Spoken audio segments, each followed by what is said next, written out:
ईरानी supreme leader Ayatollah ख़ामनेई ने मसला फ़लस्तीन पर पाकिस्तान का मौक़िफ़ निहायत काबिल सताइश करार दे दिया। ईरानी सुप्रीम लीडर ने इस बात पर अफसोस जाहिर किया है कि बाज़ मुस्लिम ममालिक सहूनी हुकूमत का साथ दे रहे हैं। आयतुल्लाह ख़ामनेई ने तस्लीम किया है कि इजराइल से ताल्लुकात कायम करने के लिए मुस्लिम ममालिक को दी जाने वाली तरगीबात से पाकिस्तान कभी मुतासर नहीं हुआ। सुप्रीम लीडर ने गाज़ा में इजरायली बर्बरियत के खात्मे के लिए पाकिस्तान और ईरान की मुश्तरका कोशिशें ज़रूरी करार दे दी।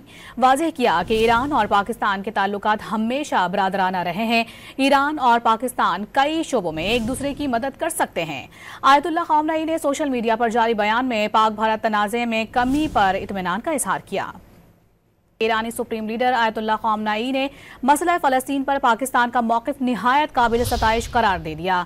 ईरानी सुप्रीम लीडर ने इस बात पर अफसोस जाहिर किया है कि बाज़ मुस्लिम ममालिक सहूनी हुकूमत का साथ दे रहे हैं। आयतुल्लाह ख़ामनेई ने तस्लीम किया है कि इजराइल से ताल्लुकात कायम करने के लिए मुस्लिम ममालिक को दी जाने वाली तरगीबात से पाकिस्तान कभी मुतासर नहीं हुआ। सुप्रीम लीडर ने गाज़ा में इजरायली बर्बरियत के खात्मे के लिए पाकिस्तान और ईरान की मुश्तरका कोशिशें ज़रूरी करार दे दी। वाज़ेह किया कि ईरान और पाकिस्तान के ताल्लुकात हमेशा बरादराना रहे हैं। ईरान और पाकिस्तान कई शोबों में एक दूसरे की मदद कर सकते हैं।